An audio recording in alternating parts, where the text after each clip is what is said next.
Halo teman-teman yang budiman, hari ini kita akan menyelami dunia sistem operasi yang paling populer dan banyak digunakan di seluruh dunia, yaitu apalagi kalau bukan Android.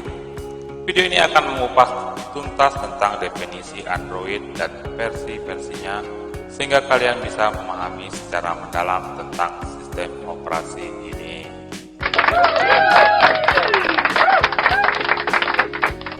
Saat ini Android telah menjadi salah satu sistem operasi mobile yang paling populer di dunia. Kehadirannya telah mengubah cara kita berkomunikasi, bekerja, dan bersenang-senang. Android adalah sistem operasi berbasis Linux yang dirancang oleh Google untuk perangkat elektronik layar sentuh seperti smartphone dan tablet. Sistem operasi ini bersifat open source yang artinya dapat digunakan, dimodifikasi, dan didistribusikan secara gratis oleh para pengembang perangkat lunak. Android memiliki sejarah yang menarik dan penuh perkembangan. Pada awalnya Android didesain sebagai sistem operasi untuk kamera digital, namun Google melihat potensi yang lebih besar dalam pengembangan, di mana pada tahun 2005 Google mengakuisisi Android Incorporation dan mulai mengembangkan sistem operasi mobile yang revolusioner ini. Pada tahun 2008, Android resmi diluncurkan dengan peluncuran perangkat pertamanya yaitu HTC Dream. Sejak saat itu Android terus mengalami perkembangan pesat. Setiap tahun Google merilis versi baru Android dengan berbagai peningkatan dan fitur baru. Android telah mengalami transformasi yang signifikan dari versi awalnya hingga saat ini. Nah, teman-teman bisa lihat di sini ada versi-versi Android di mana mengalami beberapa kemajuan sendiri, teman-teman. Mulai dari versi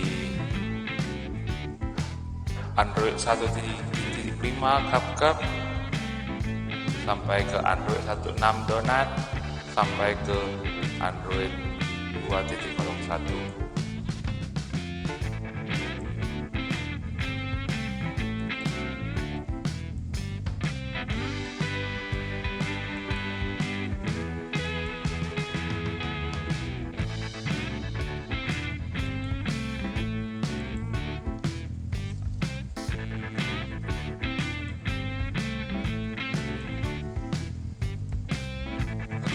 Teman-teman bisa melihat di sini ada beberapa perkembangan yang perlu kita lihat, di mana Android sendiri memiliki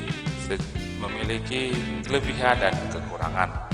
Nah, yang dimaksud dengan kelebihan di sini yaitu sistem operasi yang dimiliki bersifat open source. Nah, open source yang artinya yaitu siapa saja bisa menggunakannya ya, mengembangkannya dan mengoptimalkannya secara gratis. Harganya beragam dan terbilang cukup terjangkau. Hal ini membuat Android bisa dijangkau oleh semua kalangan. Memiliki banyak dukungan aplikasi karena para pengembang diizinkan untuk mengembangkan aplikasi berbasis source code dari Android. Bisa dilihat dari banyaknya aplikasi yang tersedia di Play Store. Banyak komponen yang bisa dan mudah dimodifikasi di dalam Android, mulai dari ROM hingga custom overlook pada sistem operasinya yang mempengaruhi performa ponsel pintar agar dapat bekerja lebih cepat. Nah, di balik kelebihan, teman-teman, Android juga punya kekurangan, yaitu kerja sistemnya cukup berat, sehingga jika ponsel pintar Anda memiliki RAM dan ROM yang berkapasitas kecil, hal ini akan menghambat performanya. Hasil modifikasi sering menyebabkan sistem bekerja tidak stabil dan kurang optimal, kurang responsif jika dibandingkan dengan spesifikasi hardware yang tidak baik dan atau rendah. Awesome.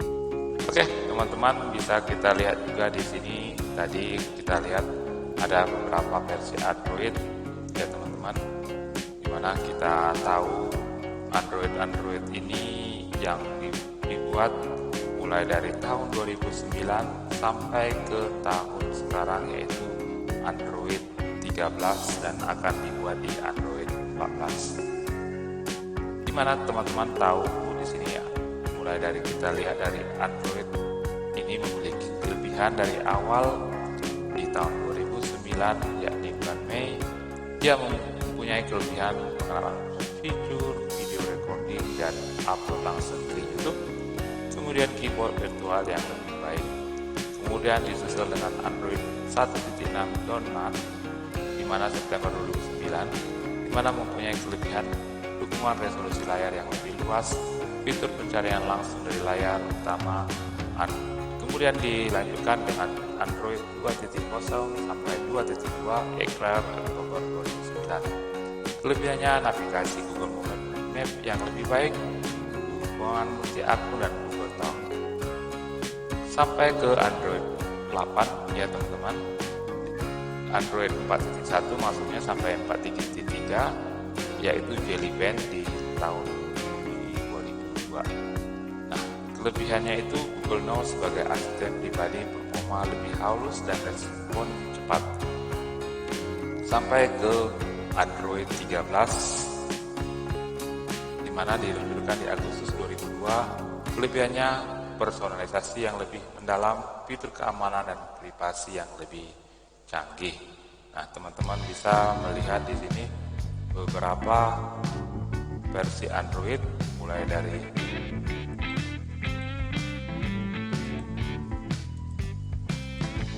Oke teman-teman, di sini kita lihat dari mulai dari CapCut tadi ya teman-teman ya. Oke, di sini. Nah, di sini teman-teman bisa melihat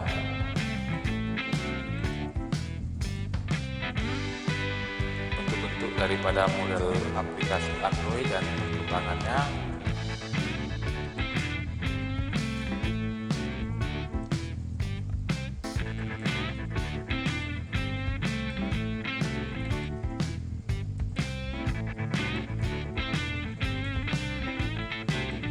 Android 11 sampai ke saat ini Android 14 dan akan diluncurkan Android 15.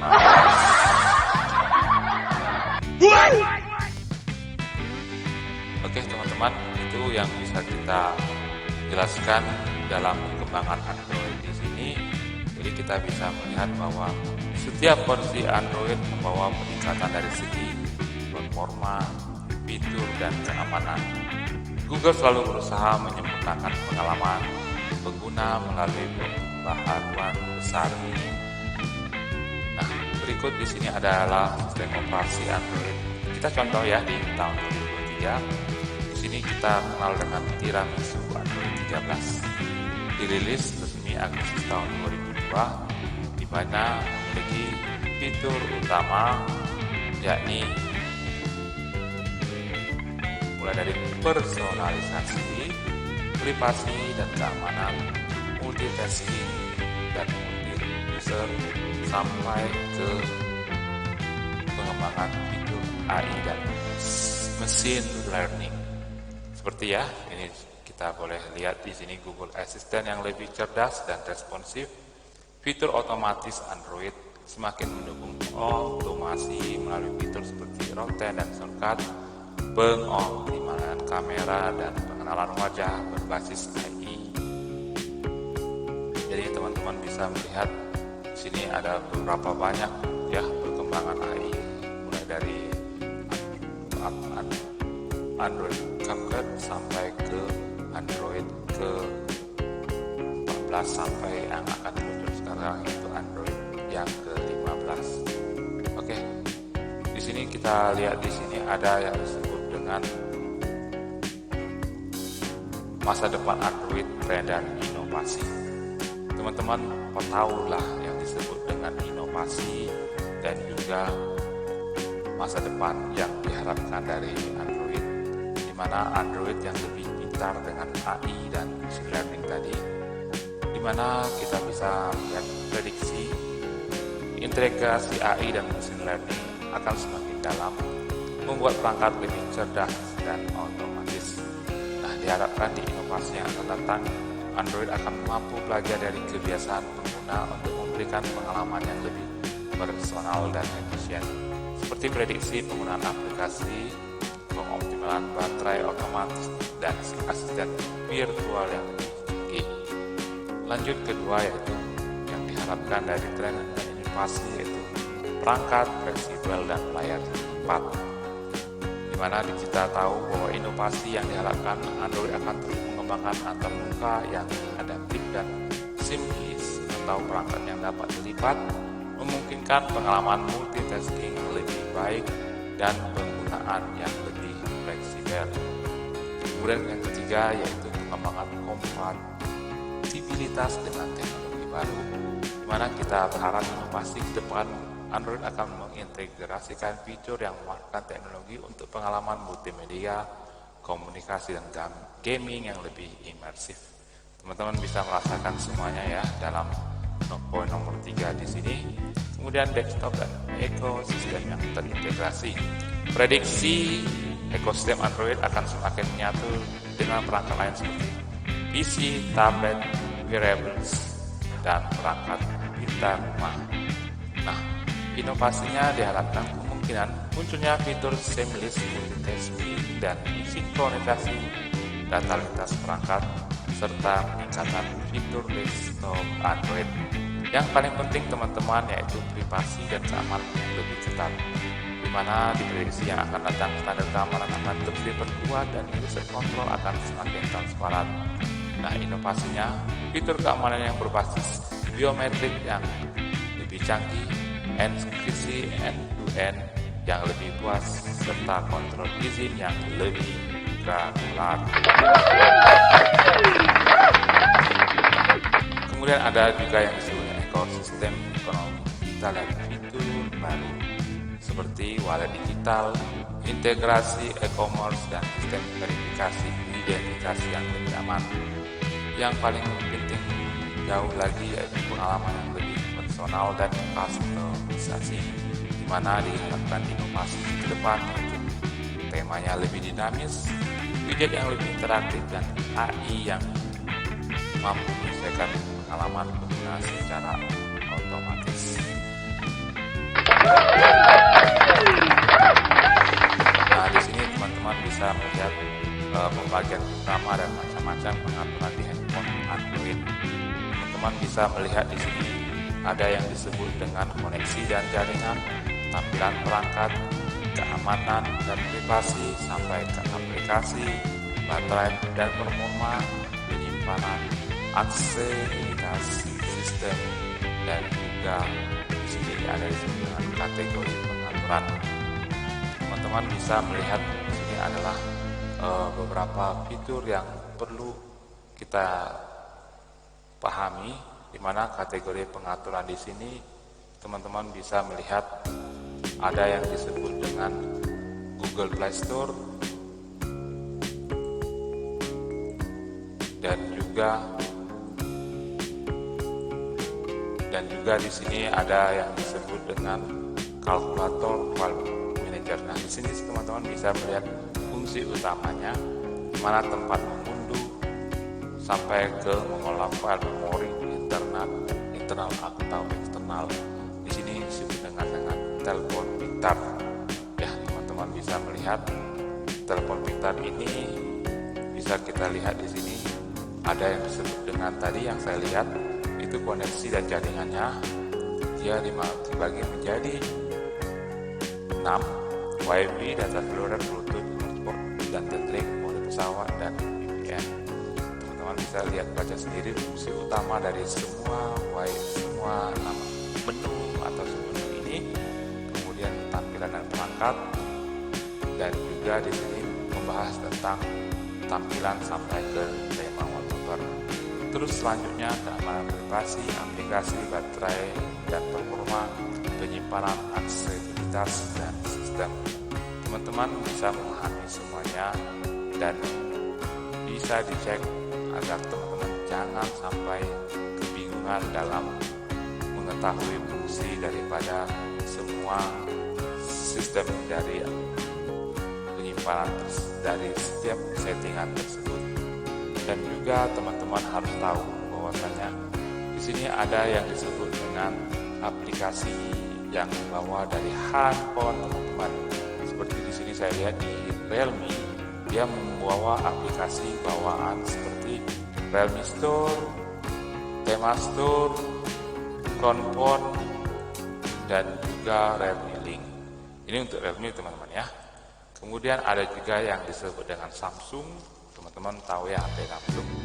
Di sini aplikasi bawaannya mulai dari Samsung Galaxy Store, Samsung Members, Health, Pay, Notes, dan Internet. Dan fungsi-fungsinya di sini teman-teman bisa lihat mana Galaxy Store untuk toko aplikasi alternatif selain Play Store, Members, layanan dukungan, dan komunitas Samsung.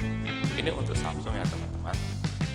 Lalu kita lihat lagi ada yang disebut dengan Vivo. Dia memiliki aplikasi namanya Fontos OS. Di mana di sini adalah aplikasi bawaannya. Ada iTema, iStore, Manager, Infocloud, sampai Easy. Di sini HP Vivo teman-teman ya. Lalu kita lihat di HP Xiaomi. Bagi penggunaan Xiaomi di sini ada disebut dengan aplikasi bawaannya yaitu Get Apps atau Mi Store, di mana ini adalah toko aplikasinya atau Play Store-nya. Kemudian ada Mi Remote. Nah, itu mengubah HP jadi remote, TPIC, Mi Video, Mi Music, Mi Community, atau Tema MI, untuk tema phone dan cover. Oke teman-teman, di sini sudah kita pahami. Ada juga yang disebut dengan Oppo di sini ada Tema Store, Etam Pro, Oppo App Market, Oppo Relax, dan Solo. Dimana teman-teman di sini adalah satu kelebihan dari masing HP teman-teman ya. Jadi kita bisa lihat di sini ada berbagai macam kategori pengaturannya, dan kita tahu di sini ada yang disebut dengan aplikasi Android mulai dari Google Play, Google Chrome, Gmail, Google Map, Google Drive, Google Photo. Mungkin HP-HP yang di sini adalah APK bawaan daripada aplikasi original Google Calendar, YouTube, Google Play Music, YouTube Musik, sampai ke Movies dan TV atau Google TV, Google Keep, Kontak atau Contacts, kemudian kalkulator, sampai ke File Manager atau File by Google. Nah, tadi teman-teman.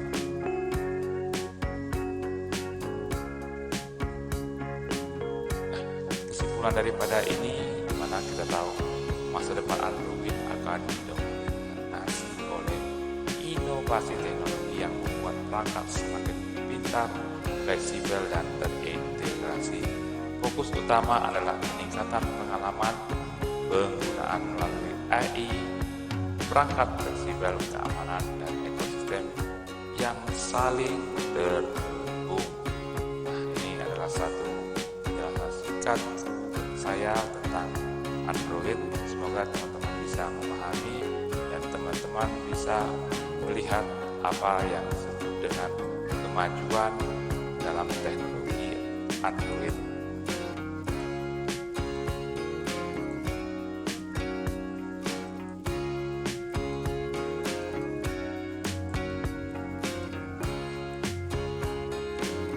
Baik teman-teman, itu saja yang saya jelaskan.